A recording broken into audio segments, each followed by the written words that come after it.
Hello friends, मैं जया सिंह आपका अपने यूट्यूब चैनल पर स्वागत करती हूँ। डेली की अपडेट पाने के लिए मेरे यूट्यूब चैनल को सब्सक्राइब ज़रूर करें और ऐसे ही डेली नए उपाय और अपडेट पाने के लिए मेरे चैनल पर बने रहें। आज मैं आपके लिए एक नया उपाय लेकर आई हूँ जिसमें 28 तारीख की महाउपायों के बारे में बताया जाएगा और शनि दोष को समाप्ति के बारे में भी बताया जाएगा। साथ ही साथ आपको धन संपदा वृद्धि के बारे में भी इस वीडियो में पिता जी ने ही बताया है। हर हर महादेव, जय श्री कृष्ण, राधे राधे, ओम नमः शिवाय, ओम नमः शिवाय, ओम नमः शिवाय। परिवार रह रहा उसमें क्लेश का कोई मतलब नहीं हो सकता। चलो याद करिए, पुराने के समय में नरेंद्र ने बोला, लक्ष्मी आज शनिवार का दिन है जिस दिन अपन इस दरिद्रता से मिलने के लिए पीपल के पेड़ के नीचे आए हैं। हिंदू धर्म में ये दिन पीपल के वृक्ष के लिए पूजनीय होगा। जो भी शनिवार के दिन पीपल के वृक्ष की पूजन करेगा, दूध चढ़ाएगा या मिष्ठान का भोग लगाएगा, लक्ष्मी और नारायण उसके घर में प्रवेश कर जाएगा। लक्ष्मी और नारायण उसके घर में प्रवेश करेगा। इसलिए नियम बनाया। कौन से दिन? शनिवार। लक्ष्मी जी बोली, नारायण आपने तो एक दिन का वार लिख दिया। शंकर जी ने 7 वार बनाए हैं, रविवार, सोमवार, मंगल, बुध, गुरु, शुक्र और शनि। ये शिव जी ने बनाया। अब एक दिन आपने अपना बना लिया, बाकी के दिन अगर कोई इस पीपल के वृक्ष के नीचे आएगा और यहां तो दरिद्रता बैठी है तो उसका क्या होगा? भगवान नारायण बोले, सुन दरिद्रता, तेरे से एक विनती है, अगर कोई भी मनुष्य इस पीपल के पेड़ के नीचे अगर 7 दिन में आता है और उसके हाथ में अगर कोई सामग्री होती है तो तू उसके घर में प्रवेश नहीं करेगी। नियम है पीपल के वृक्ष का, या तो पानी का लोटा लेकर जाओ, कुंकू का चोपड़ा लेकर जाओ, शक्कर लेकर जाओ, या पेड़ के नीचे चींटी को डालने के लिए आटा ले जाओ, पर खाली हाथ पीपल के वृक्ष के नीचे कभी मत जाओ, कभी नहीं। नमो भगवते वासुदेवाय नमः। खाली हाथ जाओगे तो दरिद्रता तुम्हारे घर में प्रवेश करेगी। दरिद्रता उठकर खड़ी होकर बोली, नारायण तुमने अपनी मनमानी करी है, एक दिन मुझे भी मेरा चाहिए। भगवान ने कहा, बोल कौन सा दिन चाहिए? दरिद्रता कहती है, रविवार के दिन इस पीपल के वृक्ष के नीचे मैं दिन भर नृत्य करूं, इसमें रहूं, और जो यहां आए रविवार को मैं उसके घर में प्रवेश करूं। भगवान ने कहा, ठीक है। दरिद्रता, रविवार का दिन एक ऐसा दिन रहेगा जिस दिन तू इस पीपल के वृक्ष के नीचे नृत्य करेगी और जो आएगा इस पीपल के वृक्ष के नीचे तो उसके साथ प्रवेश करेगी। मैंने तुझे वर दिया। इसलिए हमारे यहाँ केवल पीपल का वृक्ष अगर दीवार में भी लग जाता है ना, किसी की फैक्ट्री की दीवार में, किसी के घर की दीवार में पीपल का वृक्ष अगर लग जाता है, पीपल का पौधा लग जाता है, उसको कितना भी तोड़ लो वो वापिस लग जाएगा। फिर तोड़ोगे फिर लग जाएगा। अगर पीपल के पौधे को तोड़ना है तो केवल रविवार का दिन एक नींबू, एक मिर्ची और बमूल का कांटा, ये 3 चीजें रखने के बाद में आधे घंटे बाद रविवार के दिन पीपल के पेड़ को उखाड़ कर फेंक दो। दूसरी बार कभी पीपल दीवार में लगता ही नहीं, कभी नहीं लग सकता। केवल एक रविवार का, केवल एक संडे, इतवार का। घर में दीवानों पर अगर पीपल लग भी गया है, इसलिए पीपल के वृक्ष को उखाड़ने का, अगर घर में पीपल लगा हुआ है या पीपल का पौधा हमारे घर में लग गया, उसको उतारना, निकालना, लगाना, तो पीपल के वृक्ष को अगर निकाला जाता है तो रविवार के दिन, और अगर पीपल के वृक्ष को कहीं लगाया जाता है तो सोमवार के दिन या मंगलवार के दिन, बुधवार के दिन, इन दिनों में लगा सकते पीपल के वृक्ष कहीं लगाना। शनिवार का दिन एक ऐसा दिन होता है जिस दिन पीपल के वृक्ष को कहीं जाकर लगाया नहीं जाता, क्योंकि शनिवार के दिन पीपल के वृक्ष के नीचे लक्ष्मी रहती है। हम अपने हाथों से अगर पीपल का वृक्ष किसी दूसरी जगह पर शनिवार को रोपित करते हैं तो हमारे घर की लक्ष्मी अपने घर से छिन्न होकर चली जाती है। इसलिए शनिवार के दिन पीपल लगाया नहीं जाता, किसी के घर जाकर उसको वापस पलटा नहीं जाता। लग गया उसको प्रभु मेरी धर्म पत्नी को कहाँ रखूं आप बताओ? वो तो जहां यज्ञ होता है, अनुष्ठान होता है, दान होता है, पुण्य होता है, सत्कर्म होता है, वहां जाने को तैयार नहीं। अब करूं क्या?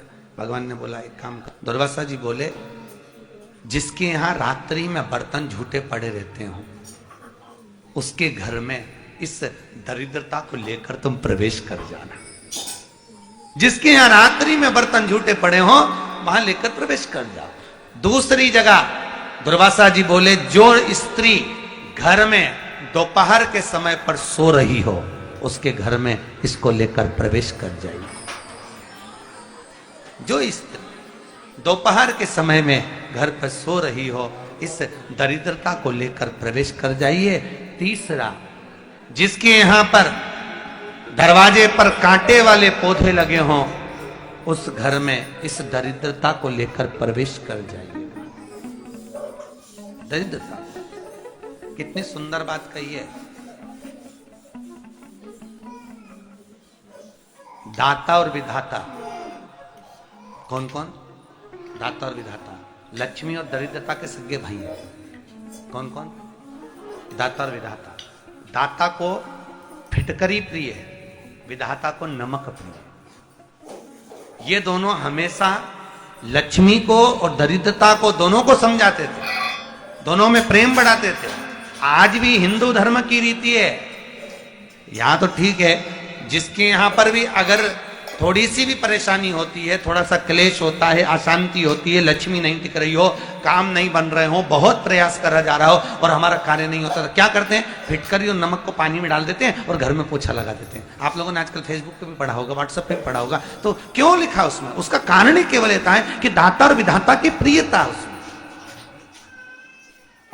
माता ख्याति के जो 4 बच्चे हुए इसमें जो 2 लड़के हैं, दाता और विधाता, उसकी प्रियता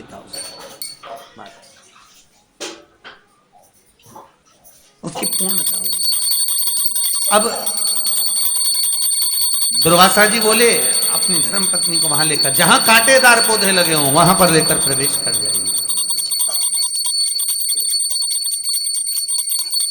कांटेदार पौधों में उस दरिद्रता का निवास हो गया। कितना विचित्र कथा यहां वर्णन करी है। श्रीमद् भागवत के अंतर्गत जो वर्णन किया कि मृत्यु निश्चित है। और शनि महाराज का भी पांव टूट गया था। टूटा था क्यों टूटा था? जो अपनी माता संध्या को लात मारी, शनि महाराज ने लात मारी तो पांव टूट गया। शनि महाराज की आंख में आंसू। देवर्षि नारद के पास है, नारद जी मेरा पांव टूट गया, मैंने अपनी मां को लात मारी।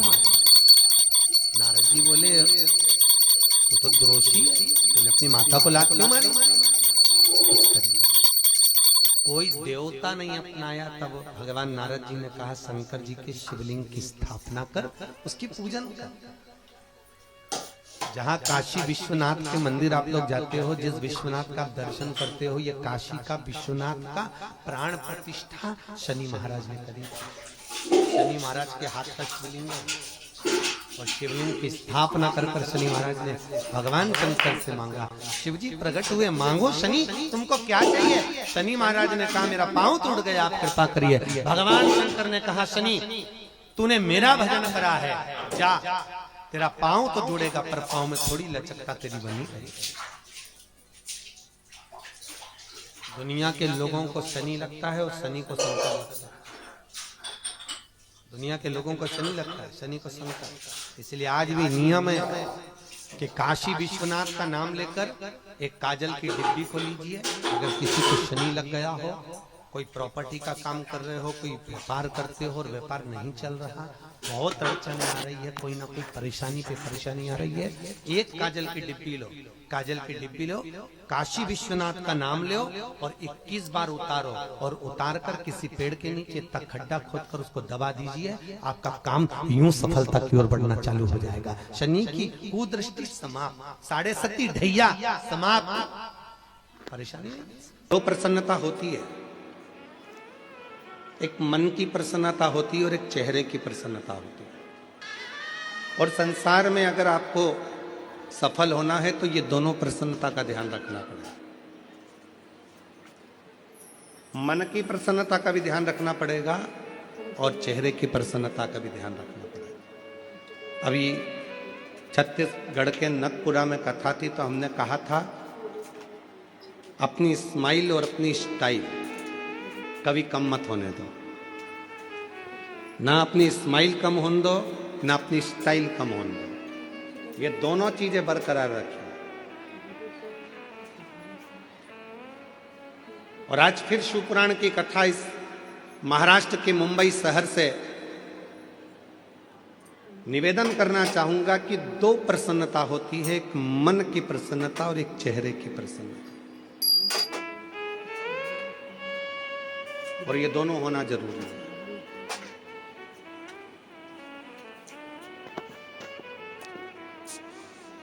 घर बहुत अच्छा है, परिवार बहुत अच्छा है, घर में रहने वाले बहुत अच्छे हैं, पर उसी घर में यदि कोई ना कोई मुंह फुला के रहता है, एकदम मुंह फुला लिया, भगोने जैसा मुंह कर लिया, ना किसी से बोलना, ना चालना, ना बात, ना चित, ईमानदारी से बोलो, फिर वो घर में अच्छा लगेगा क्या आपको? जम के तो बोलो नहीं। ये तो उसी में का हाल हो जाएगा कि घर तो अच्छा बनाया, बंगला अच्छा बनाया, महल अच्छा बनाया, पर उसमें रहने वाले जितने सदस्य हैं उनका चेहरा खिला नहीं।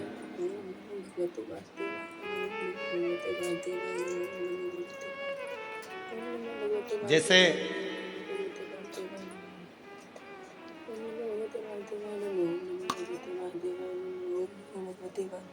चार लोग घूमने के लिए अमेरिका गए। अब अमेरिका को तो छोड़ो, अपन तो महाराष्ट्र मुंबई की बात करते चलो। चार लोग घूमने के लिए कहीं क्षेत्र से, गांव से, नगर से मुंबई आ गए। आकर उन्होंने कहा भैया हमको यहाँ होटल का एक रूम दे दीजिए। ले लो।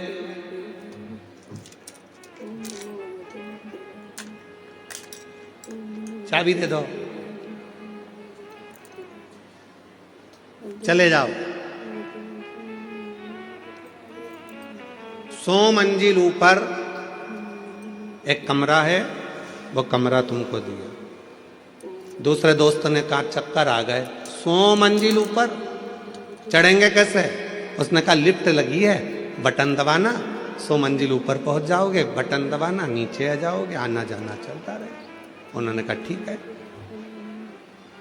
चाबी ले ली, लिफ्ट चालू हो गई, आना जाना चालू कर लिया। 4 दिन मुंबई में घूमे फिरे। 5वें दिन जब घूमकर थक कर होटल में पहुंचे, बटन दबाई तो लाइट नहीं थी। आवाज नहीं है भैया राइट वाले पंडाल में।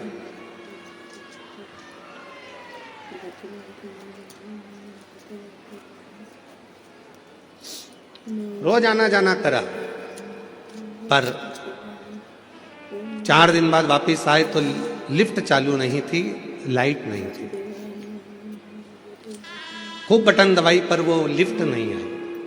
मैनेजर से पूछा क्यों भैया, हमको 100 मंजिल ऊपर जाना है, कैसे जाएं? तो कहा जनरेटर खराब हो गया है, लाइट है नहीं। या तो एक काम करो कि सीढ़ियों से चढ़ते चढ़ते 100 मंजिल ऊपर पहुंच जाओ। सीढ़ियों से चढ़ते हुए 100 मंजिल। चारों ने विचार करा हमारे बस की बात नहीं, हम तो नीचे सो जाएंगे दरी बिछाकर। उन्होंने कहा ठीक है, 10,000 रुपये किराया लगेगा। उन्होंने कहा फिर तो हम ऊपर ही चले जाएंगे। चारों व्यक्ति ने विचार करा, अपनी अपनी बात निकालो, दुख भरी कथा कहो, अभी पहुंच जाएंगे। पहले व्यक्ति ने अपनी दुख भरी कथा कही, 20 मंजिल ऊपर पहुंच गए।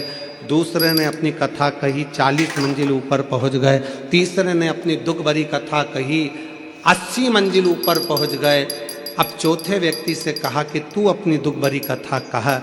सुना, उसने कहा मैं अपनी दुख भरी कथा कहूँगा तो तुम सब रो पड़ोगे, इसलिए नहीं कहूँ तो अच्छा है। चलते चलते 90 मंजिल ऊपर पहुंच गए। फिर 95 मंजिल ऊपर पहुंच गए। उस चौथे व्यक्ति से कहा तू अपनी दुख भरी कथा कहे। उसने कहा मेरी दुख भरी कथा केवल इतनी है कि कमरे की चाबी नीचे रह गई है।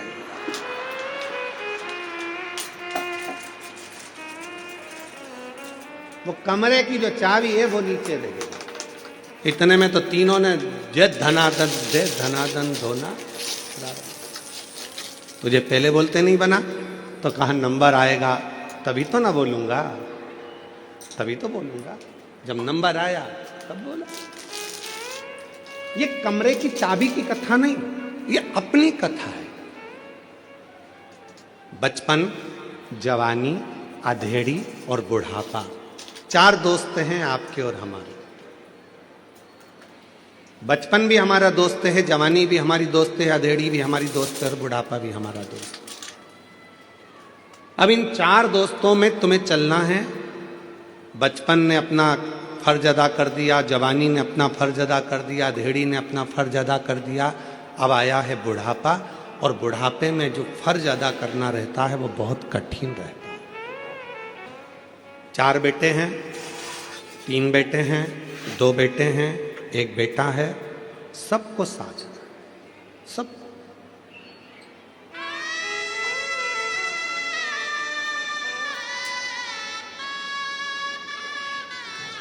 शिव महापुराण की कथा कहती है कि शंकर की कथा हमको यह सिखाती है कि दुनिया में किसी से आस मत रखो। केवल यदि आस रखना है तो मेरे देव अधिदेव महादेव की कथा कहती है कि दुनिया में अगर संसार में जन्म लिया है, मृत्यु लोक में आए हो, तो केवल 2 जनों से आस और विश्वास रखो। एक भगवान देव अधिदेव महादेव से, एक माता पार्वती जी से। अपना आस और अपना विश्वास इन दोनों पर रखिए। दोनों पर रखो। तुम जिन जिन से आस लगाकर बैठोगे, जब तुम्हारी आस टूटेगी तो दुख तुमको होगा। कितना आस लगाते हो?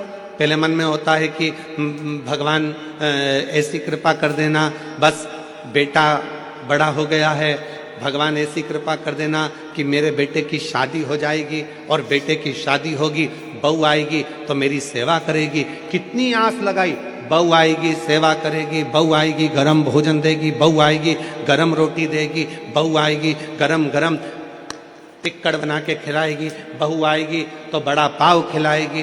अब मालूम पड़े बहू आई तो भाव नहीं दे रही, तो पाव क्या खाक खिलाएगी?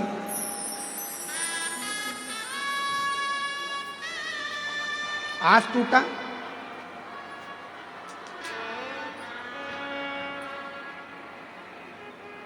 फिर आस लगाई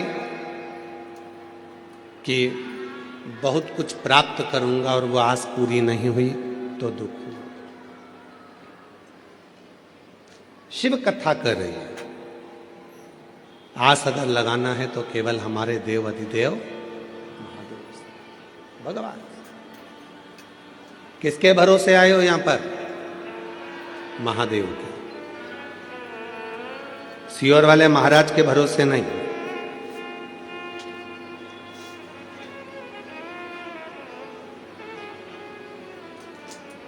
किसके भरोसे? देव अधिदेव महादेव के भरोसे। और हम तो बाबा के भरोसे चलते हैं, हम तो बाबा के भरोसे चलते हैं। ये दुनिया वाले जलते हैं, ये दुनिया वाले जलते हैं। डमरू वाले के भरोसे चलते हैं, काशी वाले के भरोसे चलते हैं, सीहोर वाले के भरोसे चलते हैं, सीहोर वाले के भरोसे चलते हैं। हम तो बाबा के भरोसे चलते हैं, काशी वाले के भरोसे चलते हैं। किसी दूसरे के भरोसे नहीं, किसी दूसरे के आश्रित होकर नहीं, अपने शिव के आश्रित होकर चलो। मन की मुस्कान और चेहरे की मुस्कान दोनों बहुत जरूरी है, बहुत जरूरी। आज के समय में अगर परिवार टूट रहा है तो उसका केवल एक कारण है कि हमारे परिवार में चेहरे की मुस्कुराहट चली गई है।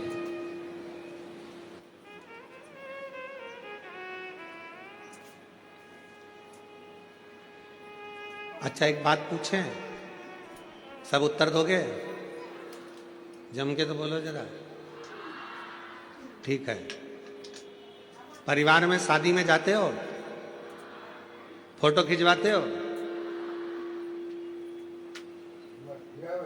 आपके मम्मी भी गए हैं, आपके पिताजी भी गए हैं, आई भी गई है, भाऊ भी गए हैं, और वो मराठी भाषा में क्या कहते हैं, मुलगा मुलगी भी गए हैं। ठीक है। तो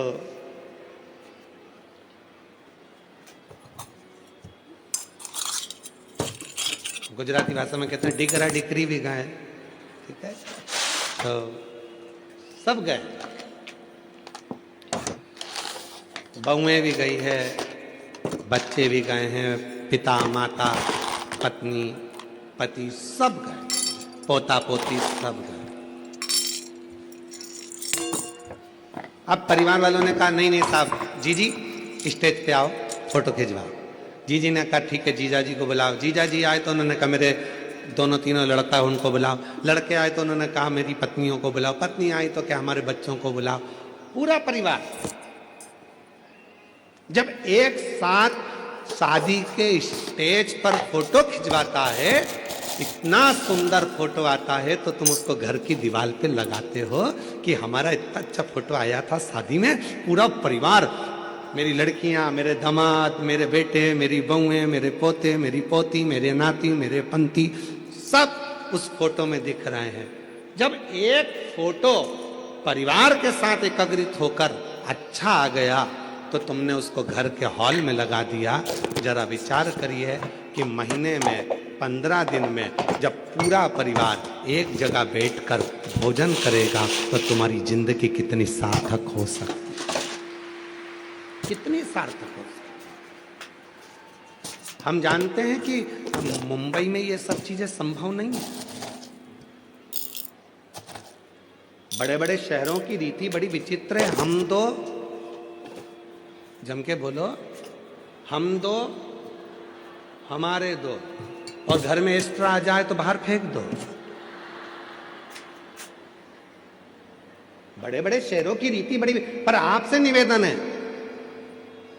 मान लो मुंबई में हम ये नहीं कर सकते, अपने बड़े बड़े शहरों में फ्लैटों में नहीं कर सकते कि इतना बड़ा परिवार हम अपने फ्लैट में जोड़ लें।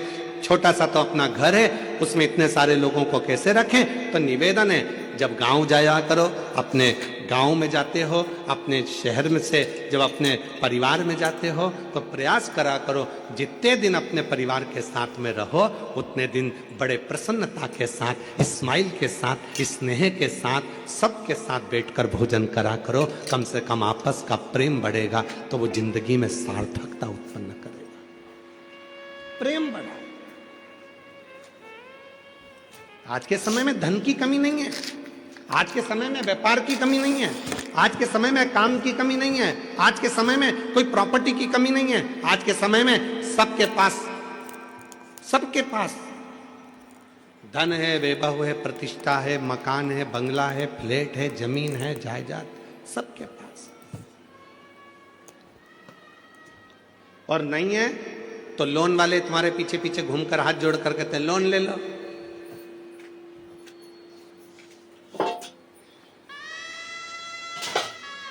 लोन ले लो, लोन से फ्लैट ले लो। नहीं, ले लो मना नहीं है, परंतु लोन जमा करते करते वो फ्लैट के चक्कर में एक दिन लेट गए तो क्या मतलब का फ्लैट लेना। जरूर ले आओ, कब ले आओ, जब कर्जा कर कर नहीं, जिस दिन मेरा भोले